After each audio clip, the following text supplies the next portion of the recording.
कश्मीर के हमले के अंदर जो हमारे हिंदुस्तान के वासियों के साथ जुल्म ज्यादती हुई है, उसके खिलाफ भी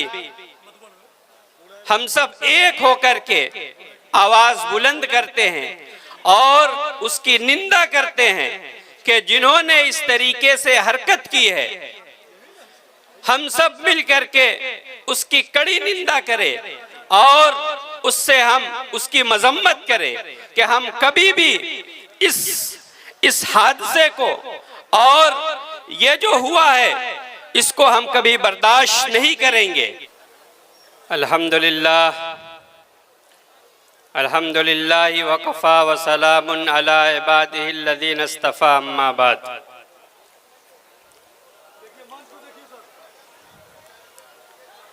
ढाका के नौजवान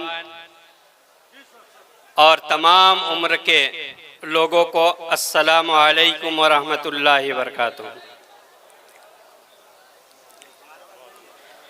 आप हजरात को मैं ये बता देना चाहता हूँ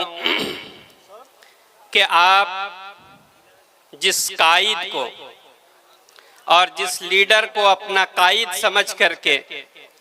यहाँ सुनने के लिए आए हैं और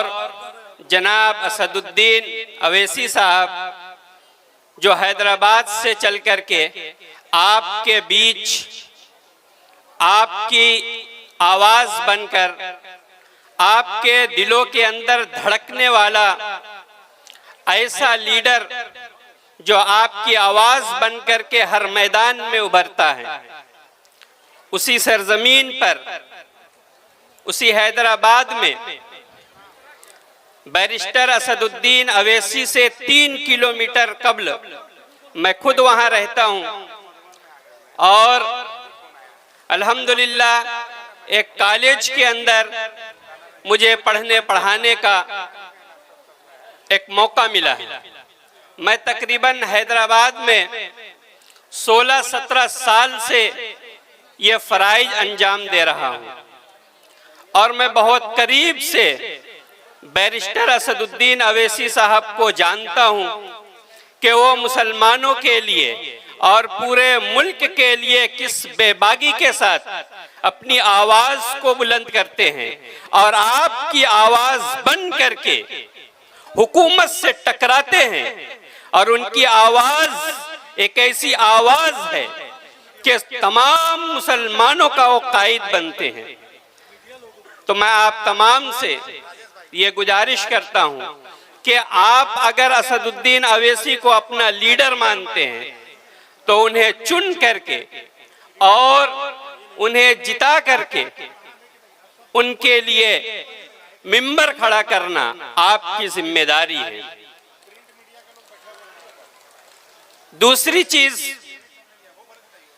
के वक्फ कानून के खिलाफ जो हमारी आवाज हुकूमत तक पहुंचाने का काम कर रहे हैं, मुल्क के बहुत सारे जिम्मेदार, मुल्क के माए नाज उलमाए किराम इस आवाज को बुलंद कर रहे हैं। उसी के साथ साथ आपके कायद बैरिस्टर असदुद्दीन अवैसी साहब भी कांधे से कांधा मिला करके हमारी और आपकी आवाज को पार्लियामेंट तक ले जाते हैं।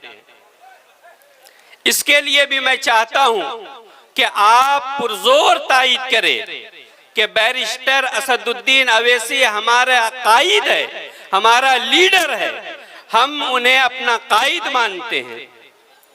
और तीसरी बात मैं ये कहना चाहता हूं कि कश्मीर के हमले के अंदर जो हमारे हिंदुस्तान के वासियों के साथ जुल्म ज्यादती हुई है, उसके खिलाफ भी हम सब एक होकर के आवाज बुलंद करते हैं और उसकी निंदा करते हैं कि जिन्होंने इस तरीके से हरकत की है,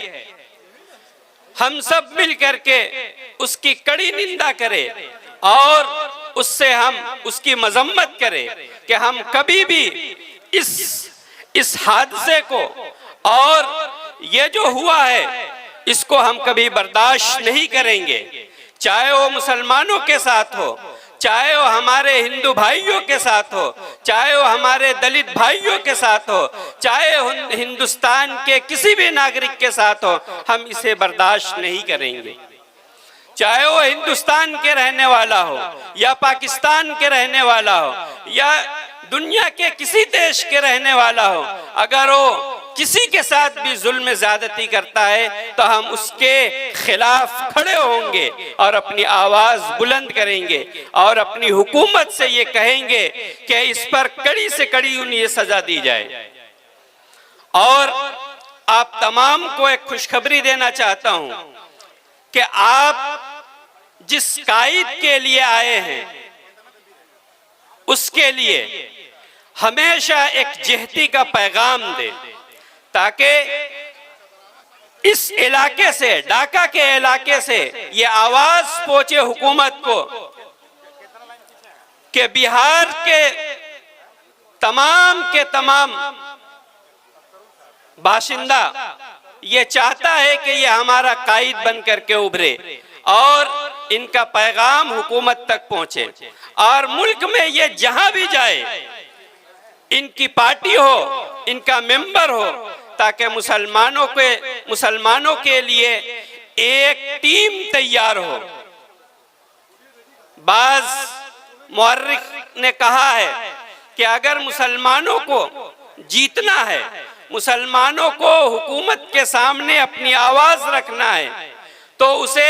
एक जिहती का पैगाम देना होगा, मुत्तहिद होना होगा। अगर हम सब मुत्तहिद होकर के आवाज देंगे तो इंशाअल्लाह हम अपनी आवाज में कामयाब पाएंगे। जिस तरीके से आप सबको मालूम है कि हम बैरिस्टर असदुद्दीन अवैसी से खुसूसन मुलाकात करने के लिए रांची झारखंड से हमारे 4 साथियों के साथ हम यहाँ मौजूद है कि हम अपने कायद बैरिस्टर असदुद्दीन अवैसी से मुलाकात करें और उन्हें भी दावत दे के वो इसी तरीके से झारखंड रांची के इलाके में आए और पूरे मुसलमानों के साथ खिताब करे और हुकूमत को ये पैगाम दे कि जिस तरीके से हिंदुस्तान के कोने कोने में बैरिस्टर असदुद्दीन की आवाज गूंज रही है, इसी तरीके से झारखंड से भी ये आवाज गूंजे और ये आवाज हुकूमत तक जाए कि बैरिस्टर असदुद्दीन अवैसी साहब झारखंड के मैदान में खड़े होकर के हुकूमत को ललकारने का काम करते हैं। अब बैरिस्टर असदुद्दीन के लिए एक नारा हम सब लगाए, बैरिस्टर असदुद्दीन अवैसी साहब, बैरिस्टर असदुद्दीन अवैसी साहब, हिंदुस्तान, हिंदुस्तान, हिंदुस्तान।